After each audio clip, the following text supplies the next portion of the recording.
యువకులారలెండిరా యుగ శక్తి కండిరా ఉరుములు ఉరుమండిరా మెరుపులు మెరవండిరా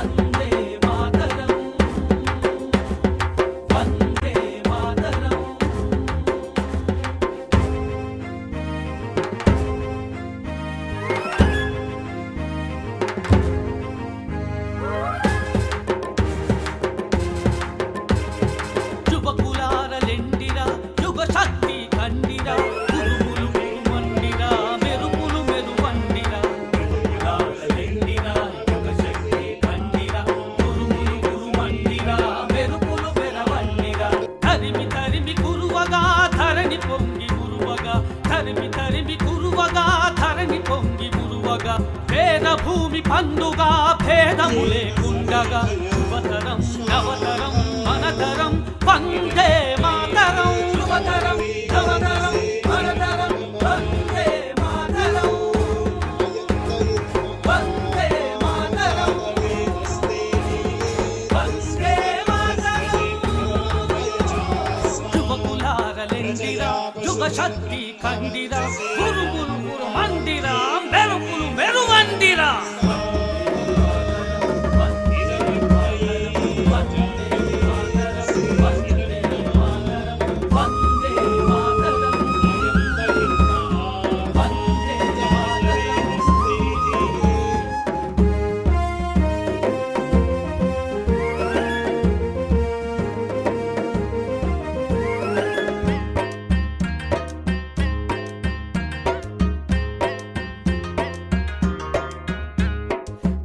పురుగులుండిరా జాడబట్టుకొండిరా చీడ పురుగులుండిరా జాడబట్టుకొండిరా చిలుములు దులుపండిరా నిలువున నలుపండిరా చిలుములు దులుపండిరా నిలువున నలుపండిరా చీడ పురుగులుండిరా జాడబట్టుకొండిరా చిలుములు దులుపండిరా నిలువున నలుపండిరా అమర శక్తి లేవగా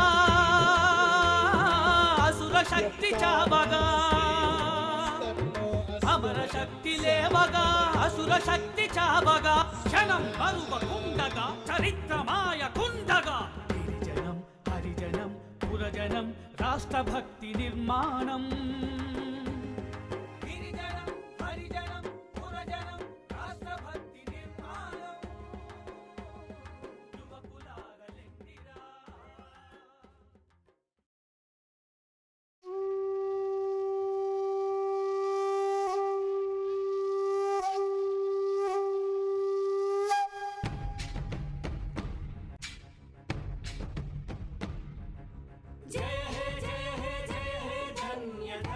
का कार्यक्रम शुरू होगा। तो इसमें प्रारंभ में हम श्रद्धा सूक्त के लिए हमारे श्रीमती जी इसको श्रद्धा सूक्त का पाठ करेंगे। उसके पश्चात सबका अनुभव लिया जाएगा। धनि गरे सनि ध सा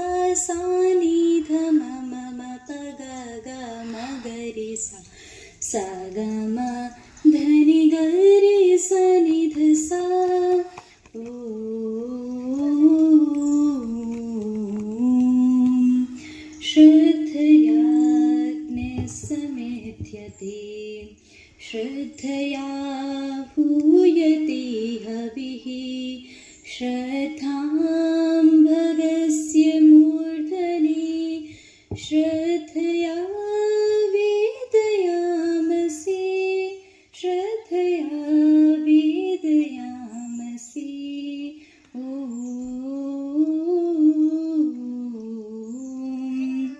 प्रियं श्रद्धे ददतः प्रियं श्रद्धे दिदासतः प्रियं भोजेषु यज्वस्विदं मोदितं कृधि श्रद्धां प्रातर्हवामहे श्रद्धां मध्यन्दिनं परि श्रद्धां श्रद्धां सूर्यस्य निमृचिं श्रद्धि श्रद्धापयेहनः श्रद्धि श्रद्धापयेहनः श्रद्धि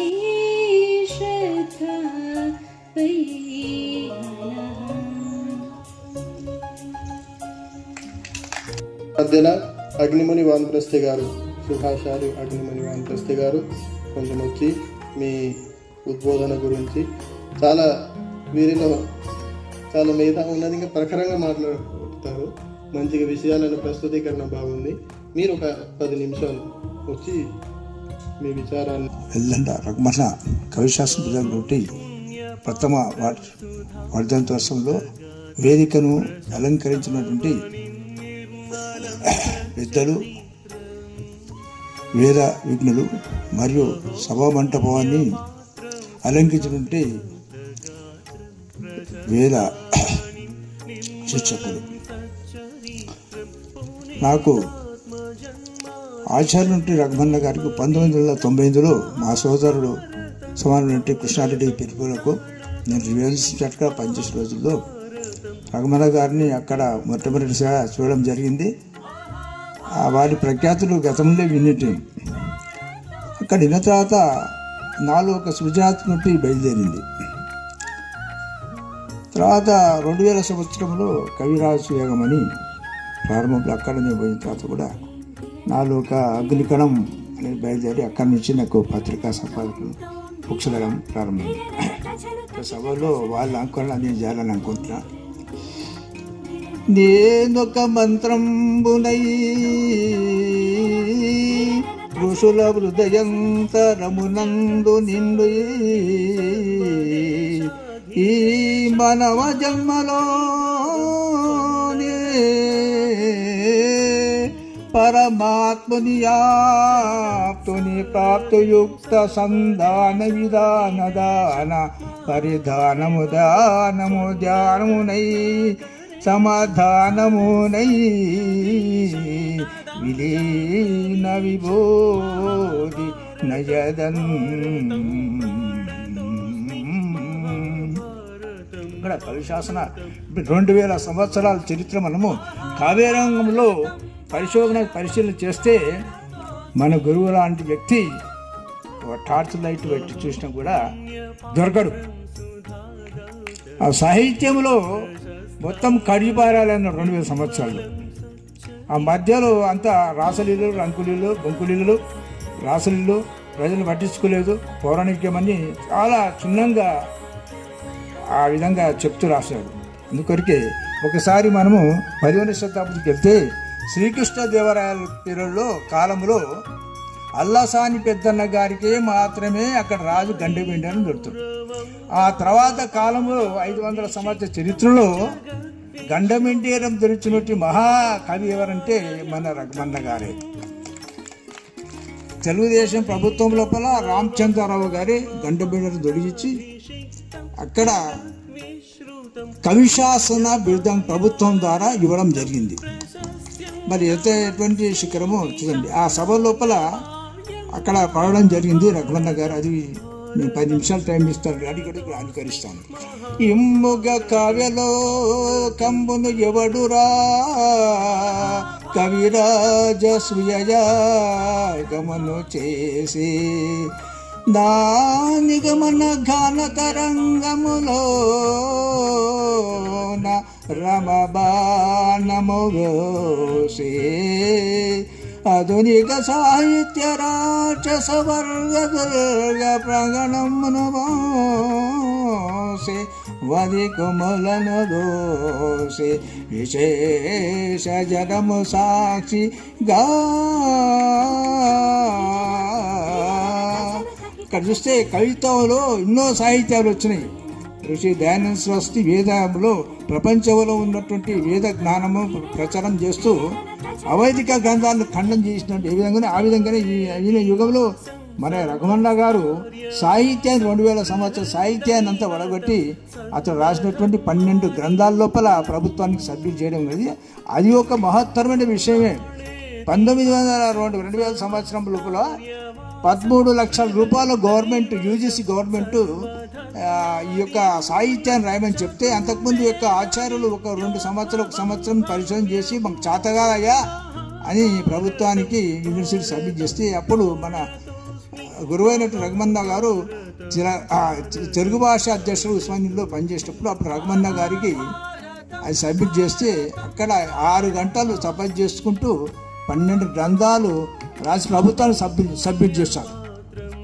అటువంటి సాహసం చేసేటువంటి వాళ్ళు మన జిల్లా వాళ్ళకి మాకు చాలా గర్వకారం. మా పాలమూరు జిల్లాలో 10వ శతాబ్దం నుంచి చూసి ఇప్పటి వరకు కూడా తెలుగు కళ్ళు తిట్టలే. గోన గన్నారెడ్డి పెంపుడుకోట గోన బుద్ధారెడ్డి రంగనాథ రామాయణం రాసింది ఆ రోజుల్లో. మరి ఈ రోజు వరకు కూడా కవులకు కుదరలేదు పాలమూరు జిల్లాలో. కాబట్టి కవిత్వం అనేది ఏ విధంగా మలుపుతుందని చెప్పి గురువుగారు చెప్పారు. కవిత్వం ఎన్నో రకాలు ఉంటాయి. ఆ కవిత్వం గురించి చెప్పిన వాళ్ళు ఒక రఘుమన్న గారే, గురువైన రఘుమన్న వాళ్ళే నాటి యుగంలో పని ఎవరు చెప్పలే. శ్రీశ్రీ కానీ నారాయణరెడ్డి కానీ ఇంకేమైనా చెప్పాలంటూ కవులు కూడా ఎవరు చెప్పలే. సాహిత్యంలో ఈ కవిత్వంలో ఈ విధంగా ఉంటాయని చెప్పి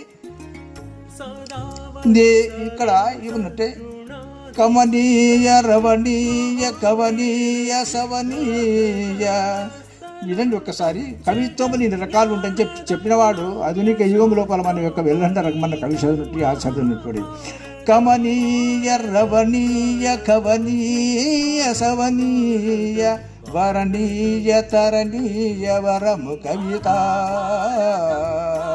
బననీయ శ్రవణీయ గణనీయ శరణీయ శృతితాయ మమేయ విశ్రుత కవిత తలవాద జలవాద కులభేద తలకేద మతబోధ మృతబోధ నిర్జల కవిత కలనాడ వలనాడ ఫలమోద వలమోద అమృతగాద సుగోద సుకృత కవిత ఈ హృదయ శుభోదయం కాగా మాతృహృదయ నిర్భయ దయ సాయం కాగా నయ వినయ సువినయ మయ స్థానం కోరి రాగమియన్న రఘుమన్న రకసుమి రాగమియన్న రఘుమన్న రకసుమో దివ కవి దిశ నిర్దేశ దీప్తికమో శాస్త్ర ప్రణిధాన మయ కవి శాసనమో. ఎందుకంటే కవిత్వం శాస్త్రీయం అనేది వంటబట్టం చాలా తక్కువ. ఇక్కడ మహాభారతం గురించి చాలామంది రాశారు. మన గురుగారు అంటే మహాభారత వివేచన రాసిండు.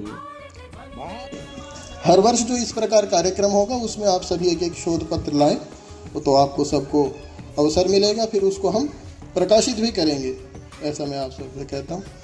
और हमारे मध्य में उस्मानिया विश्वविद्यालय के प्रोफेसर संस्कृत विभाग अध्यक्ष सम्माननीय विद्यानंद जी आए हुए हैं.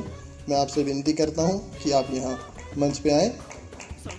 आप गुरुकुल प्रभात आश्रम के यशस्वी स्नातक हैं, अच्छे संस्कृत के विद्वान हैं और बहुत कम अवस्था में ही विभागाध्यक्ष बने हैं और अनेक छात्रों को शोध कार्य करवा चुके हैं. तो आपका स्वागत है और अभिनंदन है.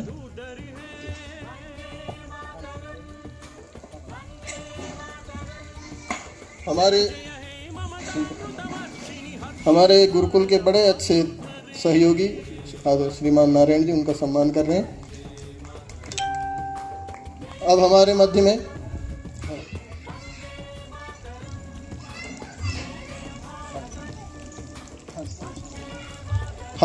में अग्निमुनि वानप्रस्थी जी भी हैं. उनका सम्मान आदरणीय कृष्णा रेड्डी जी, जो कि हमारे घर के सदस्य ही हैं, तो वो उनका सम्मान करेंगे.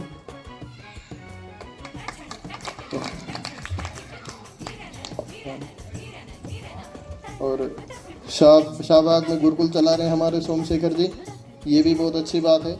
हमारे आचार्य जी के पास ही पढ़े हुए हैं, हमारे मित्र हैं और अच्छे विद्वान हैं, इनका भी हम सम्मान करते हैं.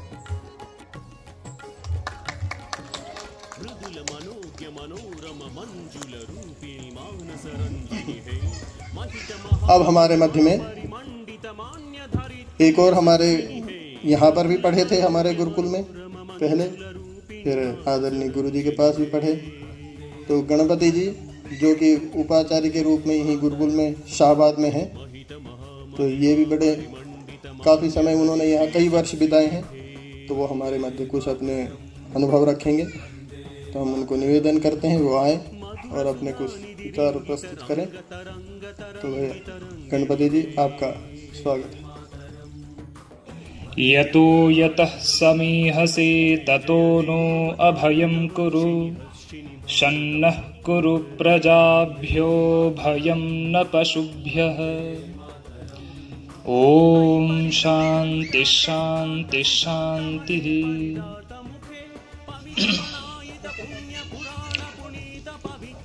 सम्माननीय पूजनीय गुरुजी और माताजी और अन्य विद्वान जन मंचस्थ,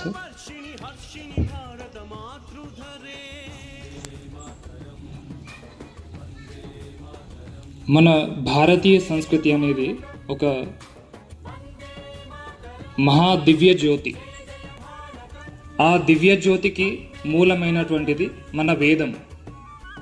ఈ సంస్కృతి అనేది వచ్చింది మన వేదము నుండి.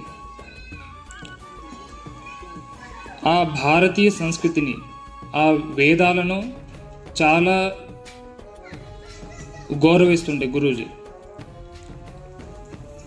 तो मैं थोड़ा हिंदी में बात करूंगा. गुरुजी उस दिव्य ज्योति में अपने आप को एक संविधा के रूप में बनाया और अपने आप को उस दिव्य ज्योति में अर्पित कर दिया. प्रत्येक संविधा लकड़ी वो संविधा नहीं होती है, उसमें एक अर्हता होती है, योग्यता होती है. हम प्रत्येक वृक्ष के लकड़ी को हम जो है अग्नि में समर्पित नहीं करते हैं, हवन में समर्पित नहीं करते हैं. उसके लिए एक योग्यता होती है. इसी प्रकार से सामग्री भी हम बहुत जो है औषधियाँ, जो विशेष विशेष औषधियाँ हैं, तो उनको हम उपयोग में लाते हैं. जो वातावरण के लिए अनुकूलित हैं उन्हीं को हम यज्ञ में समर्पित करते हैं. तो उसके लिए एक अर्हता होती है, योग्यता होती है.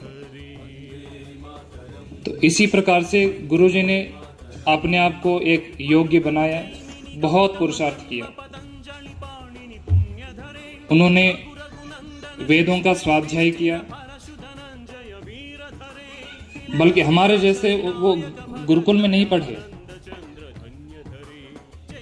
एक नियमित जो शास्त्रों का अध्ययन करते हैं उस प्रकार से उन्होंने अध्ययन नहीं किया. छोटे जब से जो विद्यालय होते हैं गांव में, उसमें उन्होंने पढ़ा और जो है उनको किसी न किसी माध्यम से उनको कहीं न कहीं से प्रेरणा मिली होगी इस वैदिक संस्कृति और जो आर्य समाज है. तो वो इस मार्ग पर चल पड़े. फिर इस सत्य ज्ञान को जाना, उन्होंने सत्यार्थ प्रकाश को पढ़ा, महर्षि दयानंद जी को जाना और उसी मार्ग पर वो चल पड़े, वो भी पूर्ण श्रद्धा से.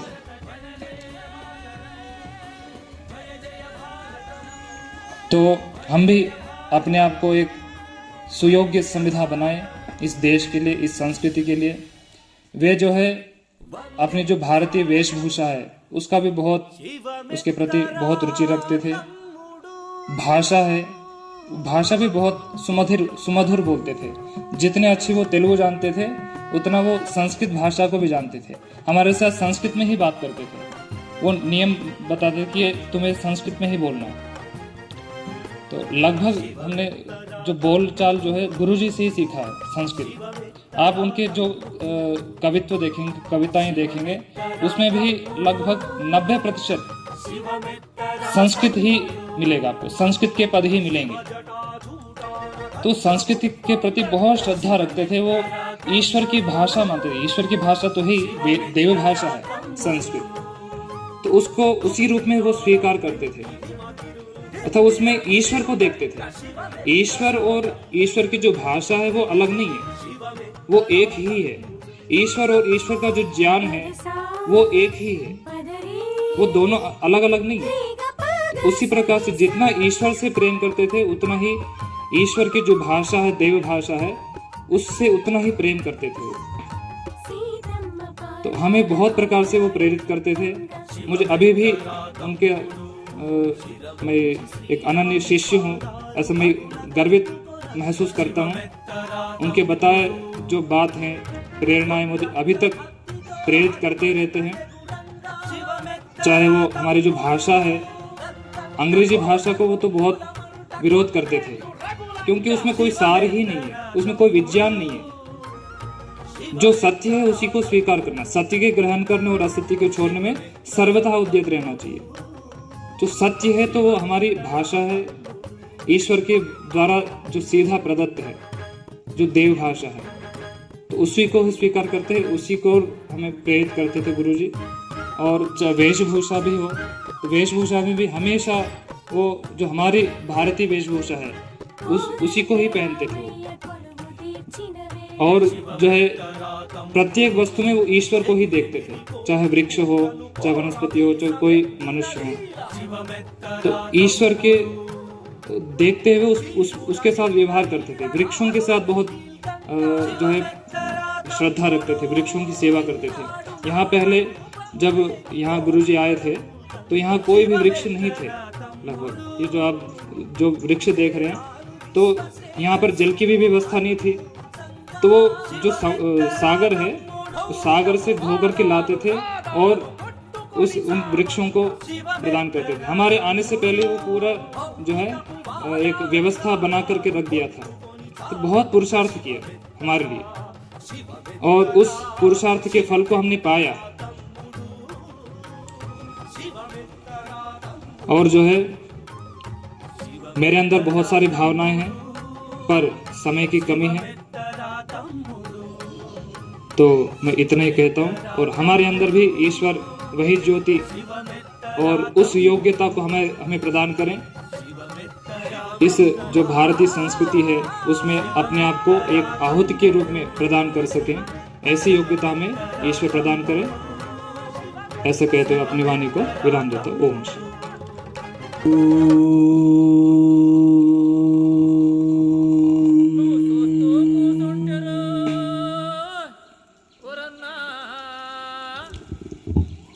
మంచస్థ గురూజీ, మాతాజీ, ఇతర విద్వాంసులు అందరికీ నా ప్రణామములు. నేను సాక్షాత్తుగా ఎప్పుడూ ఈ గురుకులంలో కానీ గురూజీ దగ్గర కానీ ఉండి చదువుకోలేదు. కానీ నేను ఖాన్పూర్ గురుకులంలో గురూజీ దగ్గర ఉంటూ చదువుకునే సమయంలో అప్పుడప్పుడు గురూజీ ఇక్కడికి తరచుగా వస్తూ వెళ్తూ ఉండేవారు.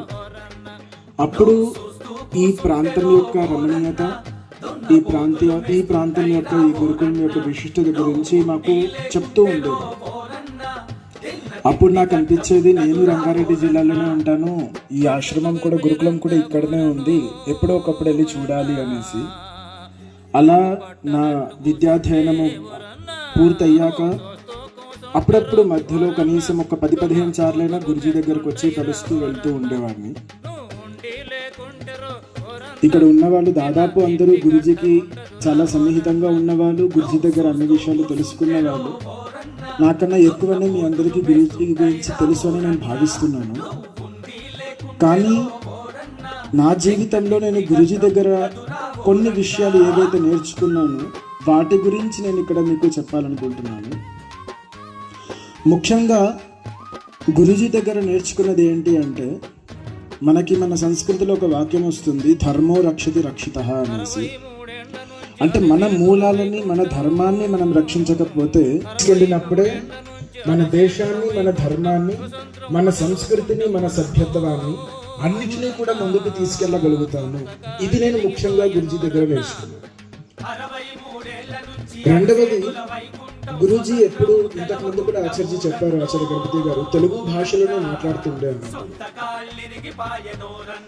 కానీ గురూజీ కేవలం తెలుగు భాష వస్తుంది అన్నది కాదు. గురూజీకి తెలుగు, హిందీ, సంస్కృతము, ఆంగ్ల భాష, ఎక్కువ భాషలు వచ్చేవి. కానీ గురూజీలో ఉండే ఒక విశిష్టత నేను ఏదైతే చూసానో అదేమిటి అంటే, సామాన్యంగా మనందరి స్వభావం ఎటువంటిది అంటే, మనము ఒక భాష మాట్లాడేటప్పుడు కేవలం అదే భాషలో మాట్లాడాలి.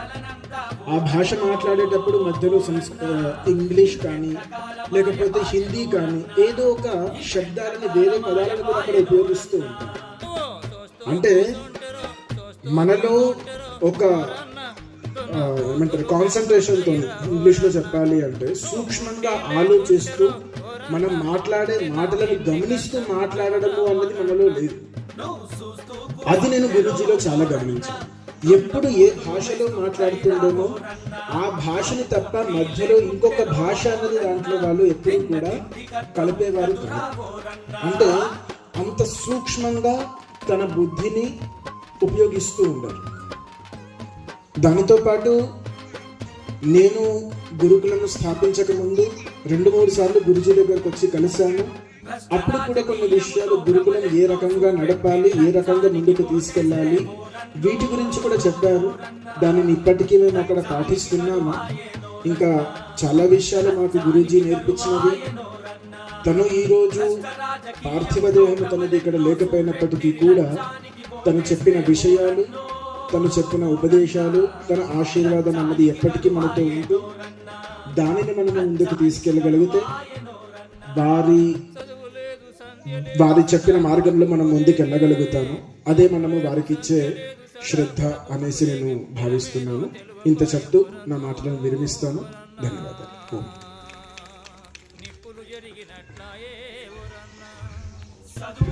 చాలా ధన్యవాదాలు. చాలా చక్కగా వారి కొన్ని ఇంకో విషయాలు. ఈ విషయం ఏంటంటే, ఇందులో విశేషంగా ఒక భాషను మాట్లాడేటప్పుడు దాని మధ్యలో వేరే భాష పదాలు, విశేషంగా ఆంగ్ల పదాలు మన జీవితంలో చాలా ఎక్కువ ప్రయోగంలో వచ్చినాయి. దానికి వారు బాగా వ్యతిరేకించారు. ఈ విషయం అనేది చాలా మంచి విషయం. ఏ భాష మాట్లాడితే అందులో వేరే భాష పదం రావద్దు. చాలామంది ఏంటంటే ఇంగ్లీష్లో మాట్లాడేటప్పుడైనా అని కొన్ని వేరే భాష పదాలు తెస్తారు. అదైనా భాషలో మాట్లాడటంలో దోషమే కదా. అదేవిధంగా మన తెలుగు మాట్లాడేటప్పుడైనా, హిందీ, సంస్కృతం మాట్లాడేటప్పుడైనా వేరే భాష పదాలు మధ్యలో రాకుండా మాట్లాడటం అదొక మనస్సు యొక్క ఏకాగ్రత లక్షణం అన్నమాట. ఇప్పుడు మన మధ్యలో అడ్వకేట్ అరుణమ్మ గారు, వారి చాలా పాత శిష్యురాలు. వీరి సహయోగం మన గురుకులానికి ఎంతో ఉన్నది. ప్రతిరోజు వీరు మనకు అడ్వకేట్ పరంగా ఏదైనా ఇబ్బందులు ఉంటే మనకు బాగా సహకరిస్తారు. అరుణమ్మ గారు కొన్ని విషయాలు వారి గురించి.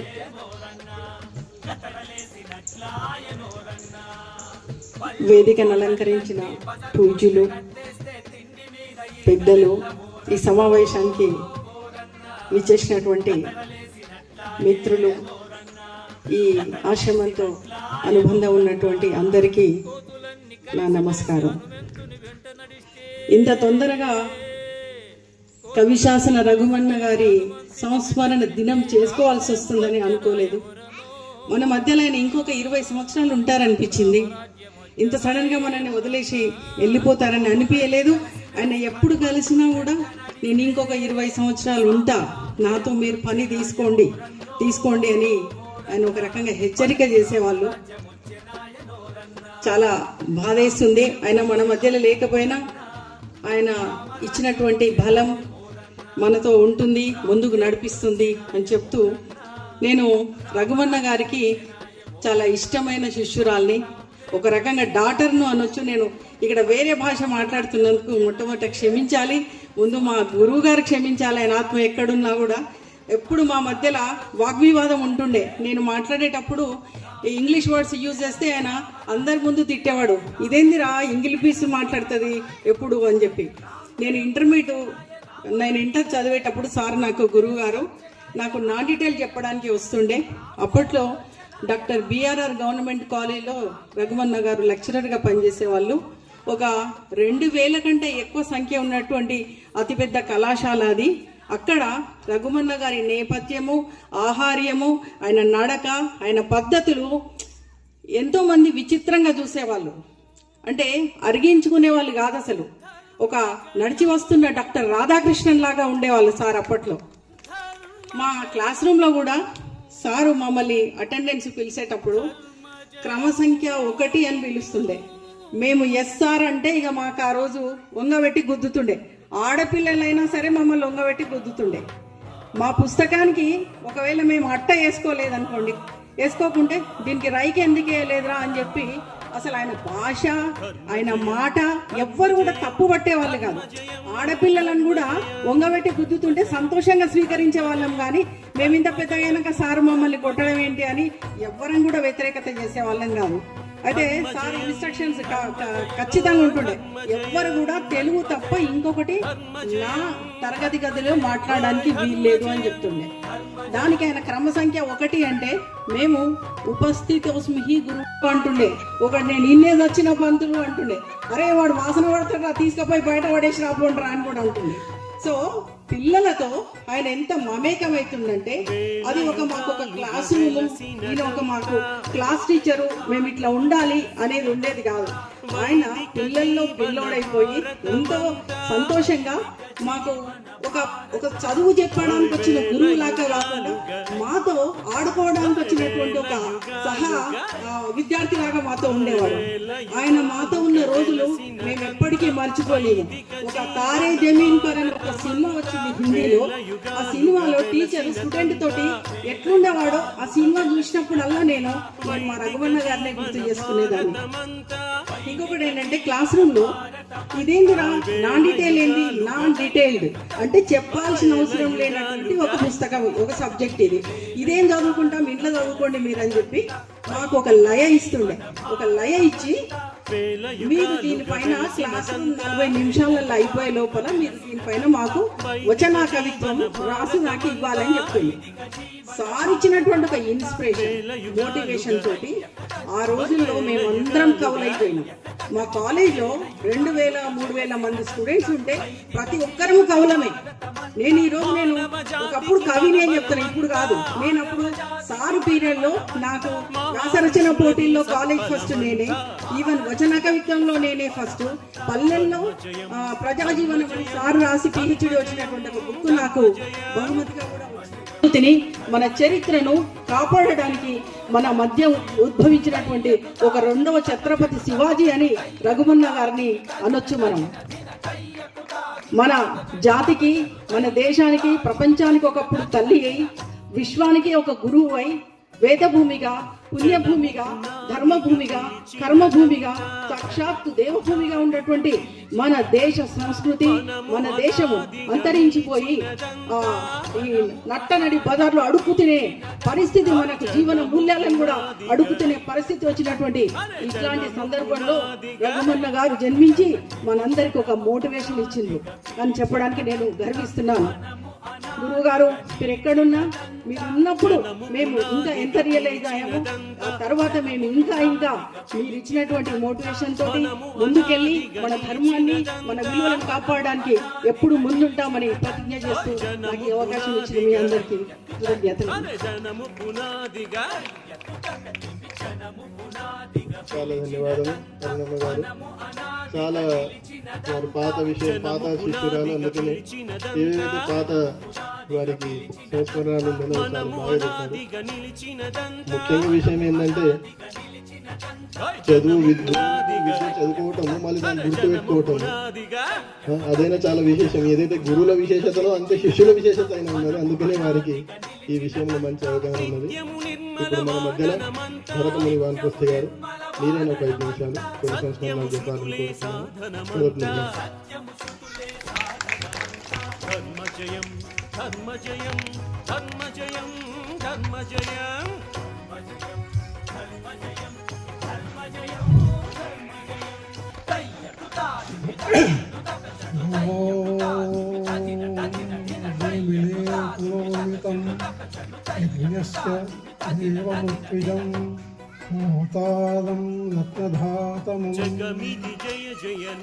పూజ్య స్వామీజీ, మాతాజీ గారు, వేదిక నిర్వహించిన విద్వాంసులు, నాకు మొట్టమొదటిగా రఘుమల్ల గారి పరిచయం యూనివర్సిటీలో అయింది. మా మిత్రుడు విశ్వేంద్ర గారు ఉండే, ఆయన ఒక రోజు వచ్చి మనం ఇట్లా రహస్య యాగం చేస్తున్నాం, అది రహస్య యాగము, మనమంతా వాళ్ళకి సహాయం చేయాలి, మనమంతా ముందు ఉండాలి అంటే సరే అని పోయింది. అక్కడ ఆయన రూమ్లో పోయిన తర్వాత ఆయన ఆసనం వేసుకుని కూర్చోలేదు, టేబుల్ మీద ఆసనం వేసుకొని కూర్చోండి. అప్పుడు నమస్కారం చేసిన తర్వాత అప్పుడు కొద్దిగా మాట్లాడింది. నేను ఇంజనీర్ ఉంటుంది, నేను అక్కడ హెచ్ఎండిలో మెకానికల్ ఇంజనీర్ ఉంటుంది. తర్వాత విశ్వేంద్ర, తర్వాత సత్యరెడ్డి గారు, మేము ముగ్గురు స్నేహితుల మొదటి నుంచి. అయితే ఆ రోజు మీటింగ్ అయింది. మీటింగ్ అయిన తర్వాత ఇట్లా చేస్తున్నామంటే సరే ఏంటంటే అక్కడ ఏమైందంటే కమ్యూనిస్టుల ప్రభావం ఎక్కువ ఉండే, కమ్యూనిస్టులకు ఈ ముస్లిమ్స్కు కూడా తోడైపోయి ఆ సభను ఆటంకం చేయాలని ప్రయత్నం చేసింది. ఏబీపీ వాళ్ళు చాలా సహాయం చేసింది. తర్వాత ఏమైందంటే మేము మీటింగ్ పెట్టుకున్నాం, ఎట్లాగో ఇక్కడ గడబడి అవుతుంది అంటే ఏదైనా ఆటంకం అవుతుంది, తర్వాత వాళ్ళు కొట్టడానికి కూడా ప్రయత్నం ప్లాన్ చేసుకున్నాం. సో మేమంతా కూడా కొంతమంది యువకులను తయారు చేసి అక్కడ ముఖ్యంగా ఏబీపీ వాళ్ళు వీళ్ళకి బాగా సపోర్ట్ చేశారు. అయితే ఆ రోజు అక్కడి నుంచి మేము ప్రతిరోజు కూడా కొంతమందిని గ్యాదర్ చేసి పోయేవాళ్ళం.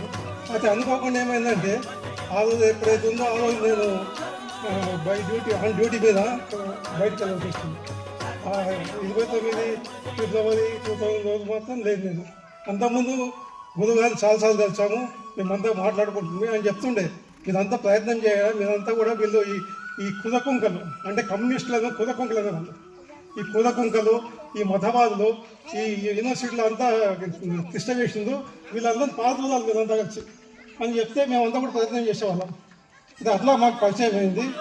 దాని తర్వాత అప్పటి నుంచి నాకు అంటే నేను కవిని కాదు కానీ మా కవి గారు చెప్పాలి కదా, ఆ కవిత్వం అయితే రాదు నాకు. నేను కవిత్వం చదువుతాను, హిందీ అయినా తెలుగు అయినా.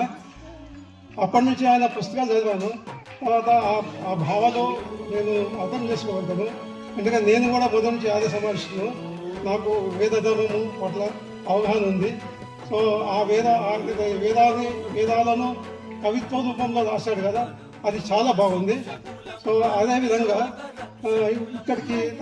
ఇక్కడికి వచ్చేవాళ్ళం. సత్యారెడ్డి గారు ఎమ్మడి ఇక్కడ యజ్ఞశాల అయినప్పుడు కూడా నేను ఎన్నోసార్లు కలిసాను. తర్వాత మీకు జ్ఞాపకంగా వేరు కాదు, నేను పిల్లల గురించి 5 years కంపైన్ చేశాను. పిల్లలకు అవగాహన కల్పించడానికి స్వచ్ఛత మీద సత్యం, శివం, సుందరం, సంకల్పం, సమర్పణం అని 5 వాక్యాలతో ప్రచారం చేసినట్టు. ఎందుకంటే జపాన్లో కాన్సెప్ట్ ఏంటంటే 5 జపానీ లాంగ్వేజ్ ఉంటుంది. 5 నేను మామూలుగా ఈ విధంగా చేసినాను. ఇప్పుడు అంతా ప్రచారం అవుతుంది, వర్క్షాప్లలో కూడా ఇదే ప్రచారం అవుతుంది.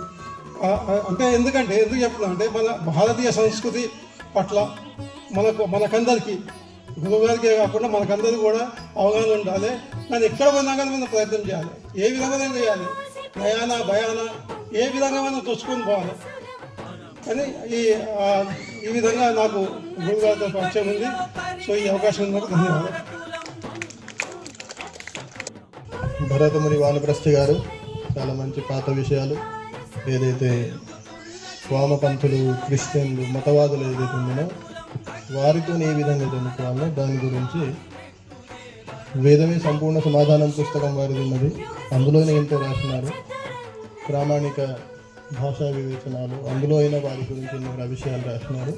అదే మీరు చదువుతూ మీకు అందులో ఎన్నో విషయాలు స్పష్టీకరిస్తాయి.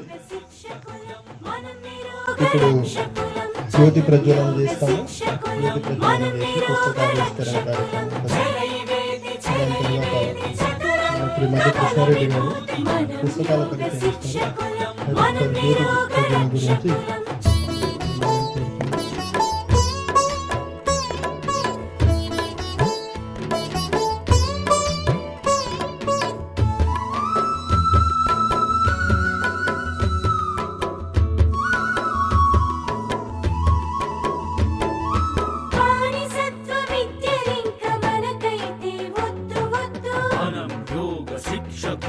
భారతీయ విద్యలెల్ల బతుకంతా ముద్దు ముద్దు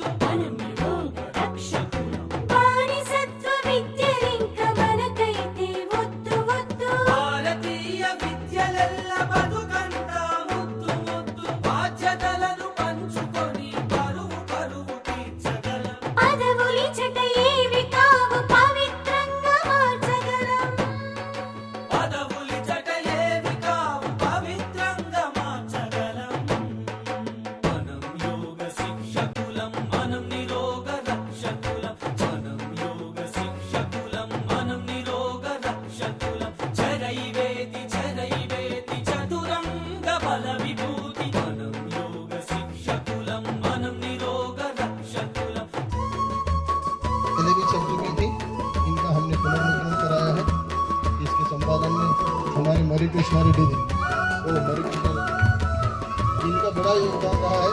और ये हमारे परिवार के आदमी हैं, तो सबकी उपस्थिति में इसका धन्यवाद। मेरे नाम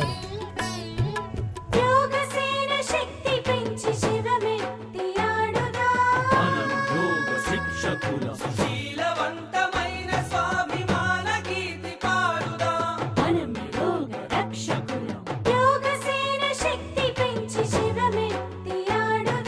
శీలవంతమైన స్వాభిమాన గీతి పాడుదా మహాలిషుల గురుకులాలు మళ్ళీ నిర్మించుదా మహాప్రపంచ దర్శనాలు మనమే చూపించుదా.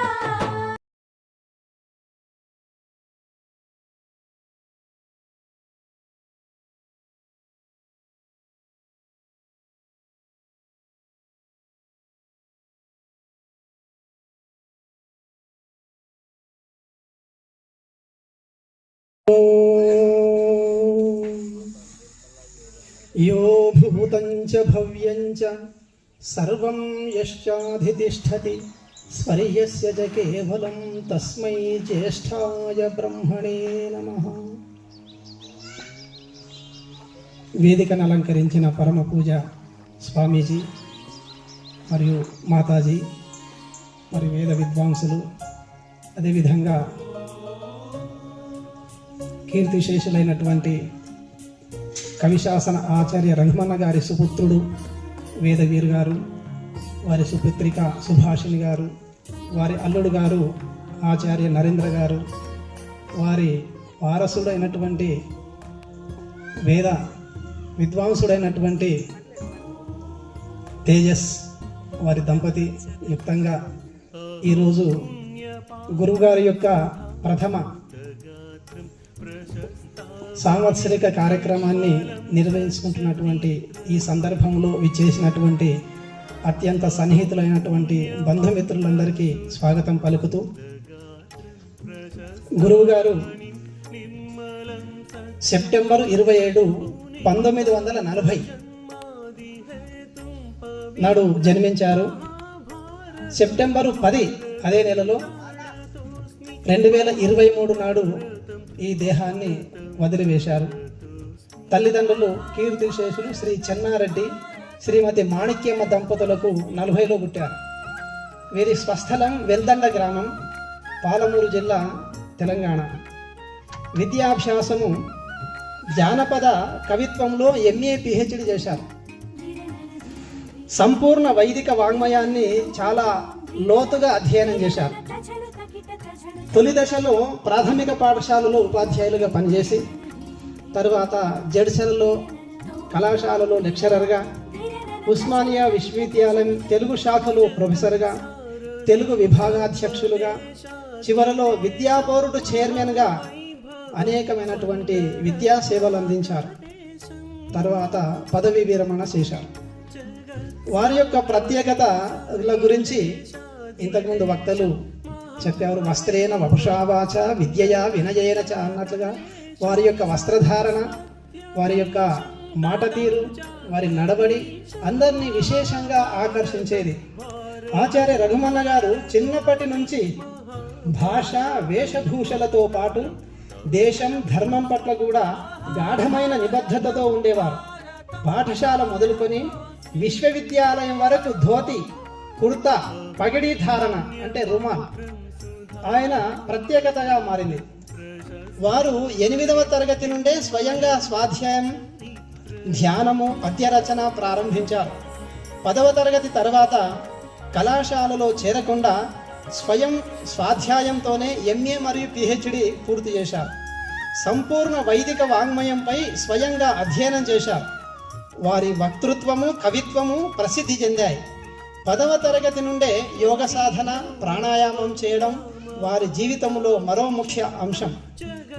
ఆచార్య విజయపాల్ విద్యావారధి గారు, స్వామి ఓమానంద గారు, స్వామి వివేకానంద గారు, స్వామి బ్రహ్మానంద గారు మరియు ఆచార్య ప్రద్యుమ్న మన మధ్యలో ఉన్నటువంటి స్వామీజీ వారు మొదలగు మహనీయుల సన్నిధి వారికి అందింది. వారు తన సంతానానికి కూడా వైదిక విద్యనే అందించారు. ఏదైనా ఉపదేశించే ముందు దాన్ని ముందుగా తాను ఆచరించి తరువాత ఇతరులకు బోధించేటటువంటి వారు. అలాంటి రఘమన్న గారి యొక్క సేవారంగము, ఆచార్య రఘమన్న గారు ఆర్ఎస్ఎస్, విశ్వ హిందూ పరిషత్, విద్యాభారతితో కలిసి పనిచేశారు. తెలుగు భాషా ప్రాంతాల్లో పాఠశాలలు, కళాశాలల్లో ఆయన ఉద్బోధన అంటే ఉపన్యాసాలు, కవితలు యువతకు ప్రేరణగా నిలిచాయి. ఆర్య సమాజంలో వారు చురుగ్గా పాల్గొని ఆర్య సమాజ అధ్యక్షుడిగా కూడా సేవలందించారు. 3 దశాబ్దాల పాటు కళాశాలల్లో పాఠాలు చెబుతూ మెకాలే విద్యా వ్యవస్థ ప్రజలను నియమం, ధర్మం, జ్ఞానం, ఆచరణ రహితంగా మారుస్తుందని గుర్తించారు. వ్యక్తి నిర్మాణం ద్వారానే రాష్ట్ర నిర్మాణం జరుగుతుందని 1987లో గండిపేట సరస్సు ఒడ్డున అందమైనటువంటి ఈ ప్రదేశంలో వైదిక గురుకులాన్ని స్థాపించారు. ప్రస్తుతం ఇక్కడ ఆర్ష పద్ధతిలో పఠన పాఠన విధానంలో విద్యా బోధన జరుగుతుంది. ముఖ్యంగా దళిత వెనుకబడిన వర్గాల కోసం ఆయన చేసిన సేవలు ప్రశంసనీయమైనటువంటివి. వారి శిష్యులలో చాలామంది ప్రభుత్వ ఉద్యోగులుగా ఉన్నత స్థాయిలో ఉన్నారు. వారి జీవితం మొత్తం వైదిక విద్యకు అంకితమైంది. ఈ యొక్క ప్రాంగణంలో వేద గురుకులాన్ని అగ్నిపురంగా దీనికి నామకరణ చేసి వేద గురుకులాన్ని స్థాపించిన తర్వాత మాతాజీ కలభాషిణి ఆచార్య నరేంద్ర గారి దంపతుల యొక్క ఇక్కడ గురుకులాన్ని ప్రారంభం చేసి వారికి పుట్టినటువంటి సంతానాన్నే అంటే మనవన్నే మొదటి విద్యార్థిగా చేసుకొని వారికి 3-4 సంవత్సరాలలోనే వారి యొక్క తల్లిగారు మేము స్వయంగా చూశాము. నాకు 1990 నుండి గురువు గారితో చాలా దగ్గర సంబంధం ఉంది. నాకు తెలుగులో పిహెచ్డికి గైడ్గా అంటే మార్గదర్శకులుగా ఉన్నటువంటి వారి యొక్క మనవన్ని ఒక విద్వాంసునిగా చిన్నప్పటి నుండే అష్టాధ్యాయిని 4 ఏళ్లకే అష్టాధ్యాయి కంఠస్థం చేశారు. వాళ్ళ అబ్బాయి గారు అయినటువంటి వేదగిరి గారిని వడ్లూరు గురుకులము మళ్ళీ వేరే గురుకులాల్లో చదివించిన తర్వాత అష్టాధ్యాయిలో ఉన్నటువంటి శ్లోకాలను సూత్రాలను ఆధారంగా చేసుకొని వారు ఒక మహాకావ్యాన్ని రచించారు. మధ్యలో ఉన్నటువంటి వేదగిరి గారు సంస్కృతంలో గొప్ప విద్వాంసులు. ఇప్పుడు ప్రస్తుతము భారత ప్రభుత్వములో ప్రధానమంత్రి గారి యొక్క కార్యాలయంలో ఒక ఉన్నతమైనటువంటి పదవిలో ఉంటూ మనకు దేశానికి సేవలు అందిస్తున్నటువంటి వారు. ఇలాంటి ఒక గొప్ప మహనీయుడు ఆచార్య కవిశాస్త్ర రఘుమన్న గారు. వారు 12 గ్రంథాలు రచించారు. ఇప్పుడే మన మధ్యలో ఆవిష్కరింపబడింది.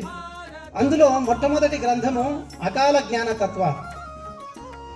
అకాల జ్ఞానతత్వాల్లో ఎంత అద్భుతమైనటువంటి కవిత్వాన్ని అంటే పల్లె భాషల్లో పిహెచ్డి చేసినటువంటి వారు అదే శైలిలో ఈ కవిత్వాన్ని అందించారు. ఆ సమయంలో ఇందిరాగాంధీ గారు అత్యవసర అంటే ఎమర్జెన్సీని విధించారు. ఆ సమయంలో ఈ అకాలమైనటువంటి విషయాలను గుర్తుపెట్టుకొని వారు అకాల జ్ఞానతత్వాలు అనేటటువంటి రాశారు. అందులో కొన్ని విషయాలను చూస్తే చాలా విచిత్రంగా ఉంటుంది. బ్రహ్మ గారు చెప్తారు 2 ముండలు రాజ్యం వెళ్తారని. దాంతోనే ప్రారంభించారు ముండ జాతర మొండి మంత్రాలు అని. చాలా వారు నిజాన్ని నిఖచ్చితిగా చెప్పడంలో వారి యొక్క మొండి పట్టుదల పర్వం ఇలాగా 6 అంశాలతో ఈ అకాల జ్ఞానతత్వాలు అనేటటువంటి పుస్తకాన్ని రచించారు. వీటిని మీరు తప్పకుండా చదవాలి. నేను ఈ యొక్క గ్రంథాలను పునర్ముద్రణ చేసే సమయంలో మొత్తం చదవడం జరిగింది. ఎంత వేద సిద్ధాంతం అంతా అందులో నిపుణీకృతమై ఉన్నది. దాని తర్వాత మరి రామబాణం వేసిన వెంటనే అదే లక్ష్యానికి ఎలా చేరుకుంటుందో వారి యొక్క మాట కూడా కరెక్ట్గా ఆ కేంద్రం వారు చెప్పాల్సుకున్నటువంటి విషయం కరెక్ట్గా ఎదుటి వాళ్ళ యొక్క మనసుకు నాటేదన్నమాట. అలాంటి రామబాణం అనేటటువంటి శైలిలో వెలుగు చీకటి తెలిసి వేదార్థం రాసుకొండు అని రాస్తూ కాదను వాడెవడున్న కథనానికి రమ్మన్నా ఈ పదము లేదా ఈ పాదము ఎక్కడ విన్నా సరే రఘుమన్న గారు ఖచ్చితంగా గుర్తుకొస్తారు. కాదను వాడెవడున్న కథనానికి రమ్మన్నా అని 1850, 60, 70, 75, 83 సంవత్సరాల దాకా మహర్షి దయానంద సరస్వతి గారు ఎలుగొత్తి చాటారు. ఎందుకంటే వారు శాస్త్రార్థాలు నిలిచారు. ఆ శాస్త్రార్థమే కథన రంగం. కాదాను వాడెవడున్నా కథనానికి రమ్మన్నా అని ఆర్య సమాజ సంస్థాపకులైనటువంటి మహర్షి దయానంద సరస్వతి గారి మార్గాన్ని ఆధారంగా చేసుకొని రామబాణం అనేటటువంటి కవిత్వాన్ని చాలా అద్భుతంగా రచించారు. ఇందులో మానవతకు మసి పూస్తే మరో ప్రపంచం అవుతుంది, మానవతను నిర్మిస్తే మహాప్రపంచం అవుతుంది అన్నాడు. దార్శనికం లేని కావ్య స్పర్శనం ఇంకెందుకురా, శివం లేని శవం కాడ శివరాత్రులు ఎందుకురా, రోధించిన కాలములో సాధించినదెంతెంత, సొంతం పరిపాలనలో సోమరితనం ఇంకెంత, నడిబజార్ల నా దేశం పడిసచ్చుట ఏ మోసం, రత్నగర్భ నా దేశం రాళ్లమూట ఏ దోషం, కసి పెంచిన కట్టడాల కాపల మనకెందుకురా, మసిపూసిన చరిత్రనంతా మళ్ళీ కడుగు కొందమురా, మహారుషులకు మహాపురుషులకు మహర్షి దయానందులకు మహనీయ హెడ్గేవార్ కేశవులకు ఈ గ్రంథాన్ని అంకితం ఇస్తున్నానని వారి యొక్క ముందు మాటలు రాస్తూ, సూటిగా సత్యం చెప్పితే ఘాటుగా అనిపిస్తుందా, మిరియం గింజ కొరికితే మీకు అర్థం కాకుంటుందా అని వారి యొక్క కవిత్వం చాలా సూటిగా రాస్తూ ఇందులో భూమిక రాస్తారు. అద్భుతమైనటువంటి కవిత్వం. అది కవిత్వం యొక్క హృదయం తెలిసినటువంటి వాళ్ళకే దీని యొక్క మాధుర్యం అర్థమవుతుంది. అలాగా నా కవనంలో హవనం అంటే యజ్ఞం, వేద ఆరంభం కూడా అగ్నిమేనే పురోహితం యజ్ఞస దేవ ఇహలోకం రంగమురా, ఇహపర మెరుగక ఓడితే బహుజన్మల భంగమురా అని ఈ రామబాణంలో ఋషిక కవన పర్వాన్ని ప్రారంభిస్తాడు. ఇలా చెప్పుకుంటూ పోతే వారి కవిత్వం మన యొక్క పక్కన ఉన్నటువంటి సాగరం అంత విశాలంగా ఉంటుంది. కాబట్టి నేను సంక్షిప్తంగానే చెబుతూ ఇప్పుడు కవిశాసనం అనేటటువంటి ఇంతకు ముందే భరతముని గారు చాలా చక్కగా చెప్పారు. ఈ కవిశాసనం ఉన్నటువంటి కవిత్వాన్ని మా అన్నగారు అగ్నిమురి గారు నిజంగా గురువు గారిని అందరి జ్ఞాపకం చేశారు. ఇమ్ముగా రాజసూయ అనేటటువంటి ఒక పద్యాన్ని ఏదైతే వారు ఆలాపన చేశారో చాలా వారు ఇమ్ముగ కావ్యలోకమును ఎవ్వడురా కవిరాజసూయ యాగమ్మును చేసే, నా నిగమ గాన తరంగము మ్రోసే, రామబాణమ్మును వేసే, ఆధునిక సాహిత్య రాక్షస వర్గ దుర్గ ప్రాణమ్మును తీసే, కొమ్ములను ఊసే విశేష జనమ్ము సాక్షిగా అని ఆ సమయంలో ఉన్నటువంటి మనకందరికీ తెలుసు జ్ఞానపీఠ అవార్డు గ్రహించినటువంటి డాక్టర్ సినారాయణ రెడ్డి గారిని వారిని అనేక రకాలుగా ప్రశ్నిస్తూ, అంతకంటే ముందు శ్రీశ్రీ గారి పేరు వినని వాళ్ళు ఉండరు. అలాంటి వాళ్ళ యొక్క కవిత్వాన్ని ఈ రామబాణంలో ఒక చిన్న పిల్లల చేష్టలుగా వర్ణిస్తారు. ఆయన ఏమంటాడు, మరో ప్రపంచం పిలిచింది అని అంటే కాదు, నా వేదం, నా దేశం, నా యాగం, నా యజ్ఞం, నా భూమి నన్ను పిలిచింది, మీరు ఇక్కడ రండి అని ఆహ్వానించాడు. అలాంటి ఒక ఋషి అయినటువంటి రఘుమన్న గారు కవిశాసనం అనేటటువంటి మేమందరం అప్పుడు ఆ సమయంలో వారి దగ్గర నేను పిహెచ్డి చేస్తున్నాను.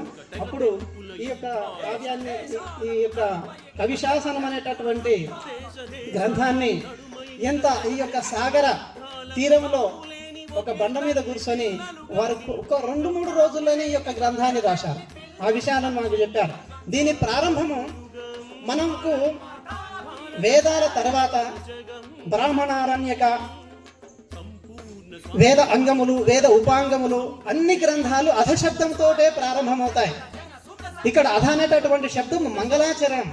ఇక్కడ వారు ప్రారంభిస్తారు, అధశ్రీ కవన దివ్య పథశ్రీ శ్రీమనో రథశ్రీ కథా మధన సుక్రీతి కవిత, మధనమై శబ్దార్థ మిథునమై సుప్రథ క్రథనమై ఆత్మ ప్రాక్రథన కవిత, ప్రథమ ప్రథితమై సుపథా రథారచిత యథా తథాస్తి కవిత, ఏకమై అస్తోక లోకమై లోకైక లోక వివేకమేకమైన కవిత. ఇది ఒక్కొక్క శబ్దాన్ని విడదీసి వాటిని అనువృత్తి చేసుకుంటే వాటి యొక్క అర్థం మనకు అవగాతం అవుతుంది.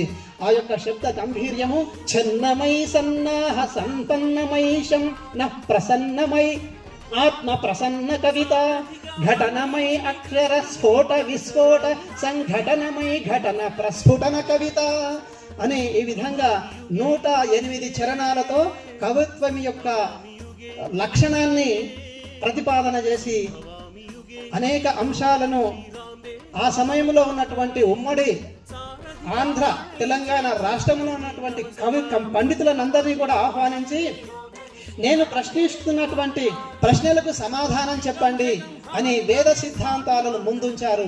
ఎవరు కూడా వేద సిద్ధాంతాన్ని, ఎందుకంటే అవన్నీ కూడా వేద సిద్ధాంతాలన్నీ కూడా సర్వతంత్ర సిద్ధాంతములవి కాబట్టి వాటిని ఖండించడానికి ఎవరికి వీలు కాలేదు.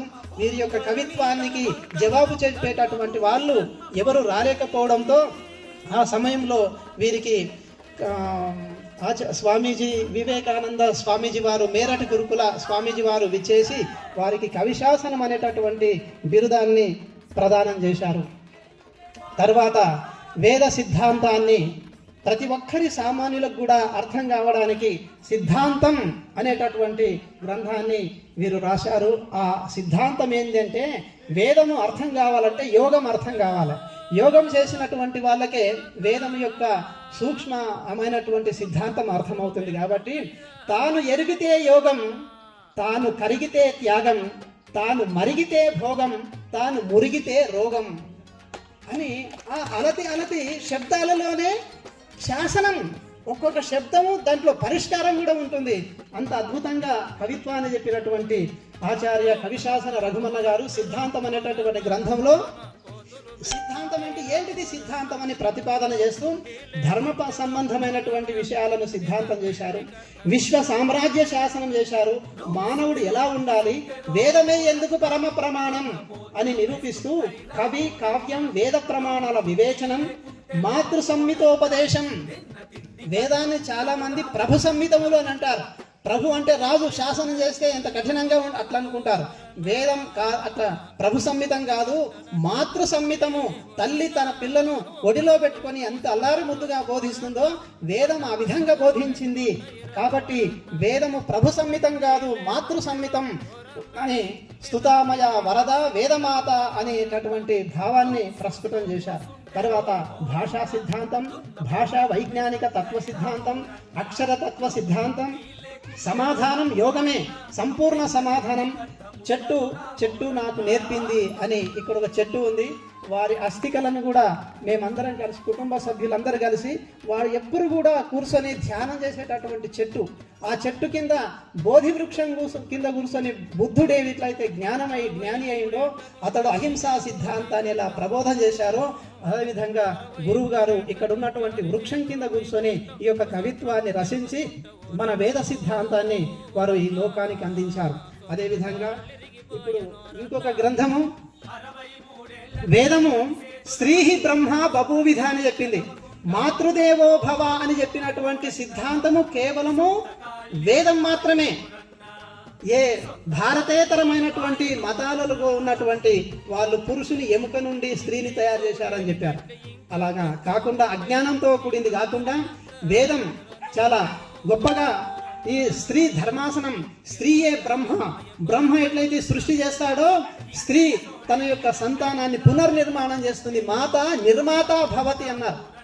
కాబట్టి ఈ స్త్రీ ధర్మాసనం అనేటటువంటి మొదటి స్థానాన్ని స్త్రీకి ఇస్తూ ఇందులో తెలంగాణ ఆంధ్ర ప్రసిద్ధమైనటువంటి చాలా మంది అమ్మవార్ల చేత, పండితులైనటువంటి వాళ్ళ చేత ఈ గ్రంథంలో వ్యాసాలను రాసించారు.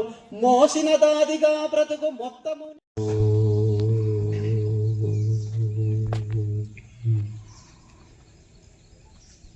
श्री परमात्मने नमः। ओम श्री गुरुभ्यो नमः। ओम मातृशक्तये नमः। ओम विद्वद्भ्यो नमः। ओम अर्भकेभ्यो नमः। सर्वेभ्यो नमः।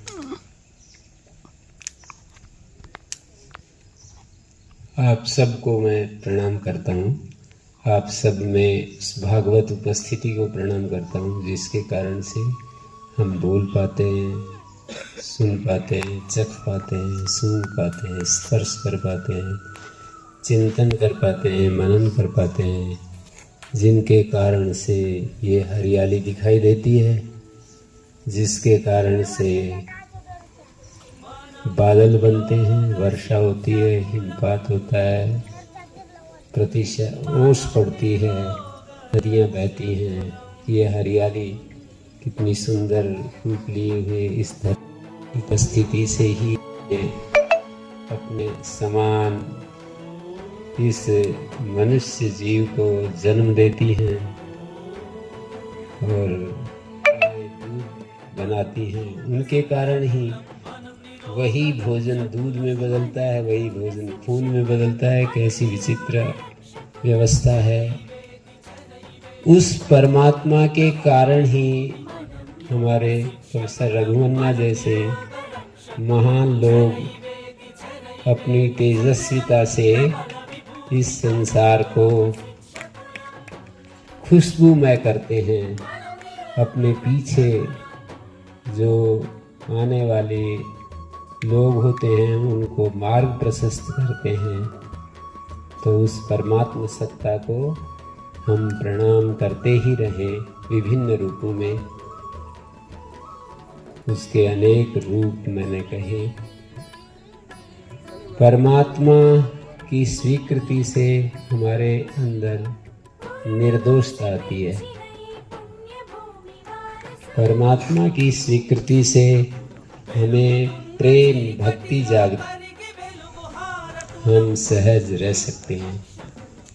सारी घटनाओं के बीच में, सारी प्रतिकूलताओं के बीच में, और हम धृति को धारण कर पाते हैं, प्रज्ञा को धारण कर पाते हैं। ये सब उस परमात्मा की, ऐसा मैं देख रहा हूँ प्रोफेसर रघुवन्ना जी को कि वो प्रातःकाल उठ करके ब्राह्म मुहूर्त में सागर के तट पर रोजाना उपस्थित होते थे और वहाँ उनका स्थान भी मैंने देखा स्वयं अपनी आँखों से, और मैं वहाँ पर उनसे मिला भी। वो रोज़ाना सुबह ऐसे बैठते थे। तो जो उन्होंने जीवन जिया है उस जीवन को थोड़ा सा हमें महसूस करना चाहिए। महापुरुष मरते नहीं और शिष्य कभी रोते नहीं, ऐसी का स्टेटमेंट मैंने सुना है। तो ऐसे महापुरुषों की कोई स्मरण करते हैं तो हमें इस रूप में करना चाहिए कि जो वो करते थे, जो वो आचरण जीवन में करते थे, जो दूसरों के लिए जो अपनी उदारता और जो वीरता और बहादुरी और ये सारे जो उनके अंदर गुण मुझे दिखाई देते हैं, कितने वो बहादुर प्रकृति के थे, दृढ़ संकल्पी थे, बहुत ज़्यादा हिम्मत वाले थे, बहुत ज़्यादा दूर तक देखने वाले थे। उसी का परिणाम ये है, जब यहाँ कुछ भी नहीं था तो इस भूमि को उन्होंने क्रय किया और कितने दिन पहले ही इस योजना को उन्होंने अपने मन में बसाया। तो कवयः क्रांत दृष्टारा, क्रांत जो है वैसे तो संस्कृत में बीते हुए के लिए आता है, क्रांत दृष्टारा यानी कवि लोग जो होते हैं क्रांतदर्शी होते हैं। जो कुछ बीत गया उसको ठीक ठीक देखते हैं, पर ये उपलक्षण है भविष्य का भी, जो आगे आने वाला है उसका भी वो दृष्टा होते हैं। तो इस तरह से उनका जीवन था, यानी दूरदर्शी बोलते हैं, दूरदर्शी थे, दूरदृष्टा थे और उदार थे। अनेक संस्थाओं को दान आदि देते थे। आस पड़ोस में यहाँ पर जितने गुरुकुल मुझे पता है सबको गायें, उन्होंने उनके पास गायें थी तो गाय भेज दी। आचार्य उदयन जी, आचार्य हमारे सहअध्यायी आनंद प्रकाश जी को, और जहाँ जहाँ भी उनको महसूस हुआ कि यहाँ ज़रूरत है तो उनकी उदारता, उनकी वेद निष्ठा, अपने पुत्र पुत्रियों पौत्रों को अपने हमारे भीतर जो हमारी निष्ठा की असली पहचान जो है वो हम अपने बच्चों को क्या शिक्षा देते हैं, किस मार्ग के अनुगामी बनाते हैं, उससे पता चलता है। तो उनकी जो निष्ठा है वो अपने एक बेटे को गुरुकुल में संस्कृत पढ़ने के लिए भेजा और अपनी बेटी की शादी ऐसे आचार्य से की जो गुरुकुल में संस्कृत शिक्षा ली हुई थी और उनकी योजना में गुरुकुल शिक्षा का प्रचार प्रसार हो, फैलाव हो। तो उनकी वेद निष्ठा अद्भुत है, ऐसा मुझे दिखाई देता है। उनकी हिम्मत, उनका साहस और जो वो मानते थे उसको संशय रहित होकर के स्वीकार करते थे और उस पर बहुत ही एकदम सब विरोध के बाद भी, चाहे संसार उनका विरोधी हो जाए तो भी वो उसको बहुत मजबूती से स्वीकार करते थे। तो ऐसे ग्रेट मैन, ऐसे महापुरुष को हम बार बार नमन करते हैं और उनके पद चिन्हों पर चल रहे आचार्य नरेंद्र जी और हमारे आचार्य तेजस जी, ये सब आगे उनकी भावनाओं को आगे बढ़ाते रहेंगे और सौभाग्य से ये वातावरण एकदम वेदमय। माताजी ने भी यहाँ पर वेद विद्यालय, संस्कृत विद्यालय चालू किया है। बहुत सुंदर उन्होंने, भगवान ने इनको सामर्थ्य दिया है। इधर आचार्य नरेंद्र जी को प्रोफेसर रघुमन्ना जी ने पूर्ण समर्थ बना करके अपनी सारी धरोहर इनके हाथ में दे दी। तो और भावनाएं भी हैं, आचार्य तेजस जी की भावनाएं भी हैं। मल्टी डायमेंशन पर्सनैलिटी बोलते हैं अंग्रेजी में, तो ऐसे हैं हमारे आचार्य तेजस जी। भगवान से यही प्रार्थना है कि इनकी ये भावना दृढ़ रहे, हिम्मत बनाए रखें और जीवन को सार्थक भी करें, सफल भी करें। जीवन की सफलता तो हमारे ज्ञान के अनुसार, जीवन की सार्थकता, सफलता हमारे ज्ञान के अनुसार अलग अलग चीज़ों से आंकी जाती है, पर मेरी नज़र में जीवन का साफल्य इस बात में है, सार्थकता इस बात में है कि जो अपने पास है वो दूसरों के काम आ जाए। जो अपने पास है, वाणी के रूप में, दिमाग के रूप में, शरीर के रूप में, धन के रूप में, पद के रूप में, जो हमारा जीवन निर्द्वंद हो जाए, निर्विकार हो जाए, निर्मम हो जाए, किसी चीज पर ममत्व ना बचे, किसी चीज के साथ तादात्म्य होकर के हम अपने स्वरूप को जो देखते हैं वो हमारी सार्थकता, हमारे होने की, दूसरों के लिए भी सार्थकता होनी चाहिए, अपने लिए भी सार्थकता होनी चाहिए, भगवान के लिए भी होनी चाहिए। क्योंकि तीन के बीच में हम रहते हैं, मैं अपने साथ, मैं दूसरों के साथ और भगवान के साथ। तो ऐसी परिस्थिति में भगवान के लिए सार्थकता तो जीवन की है कि हम प्रेम से भरे रहें, उसकी सृष्टि के प्रति भी और सृष्टा के प्रति भी।